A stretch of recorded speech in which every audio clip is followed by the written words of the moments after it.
Yesterday, a blizzard filled the dish with 2 tons of wet snow.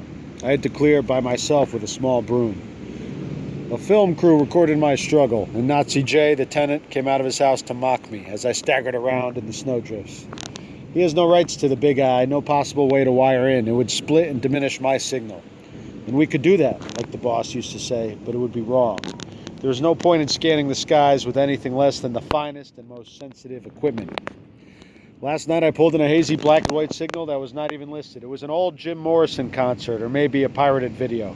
These things are never made clear. The bird scans 22 satellites from west to east, 6 or 8 seconds apart, maybe 200 channels full of old movies and Jesus freaks and raw network news feeds from places like WXYZ in Detroit, along with NASA transmissions from Houston and 40-year-old stag films out of Mexico City.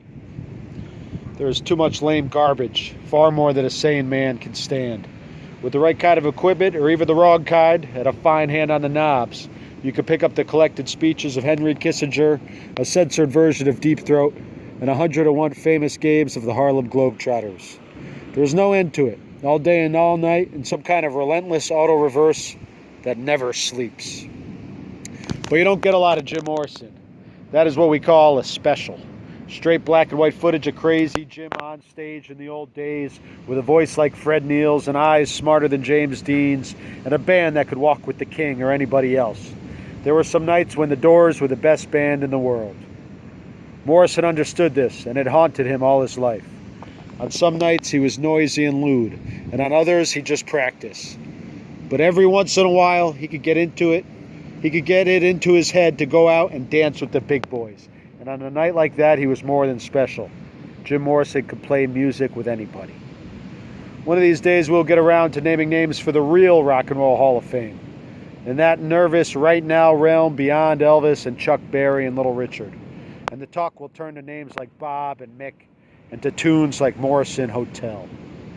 Play it sometime. Crank it all the way up on one of those huge, obsolete, wire-burning Macintosh amps and 80 custom-built speakers. Then stand back somewhere on the main beams of a big log house and feel the music come up through your femurs. Ho ho. And after that, you can always say for sure that you once knew what it was like to hear men play rock and roll music. February 1986. Long live the Doors. Long live Jim Morrison. Manserick, Doorstown, Venice Beach. Thank you, Hunter S. Thompson, Dr. Gonzo.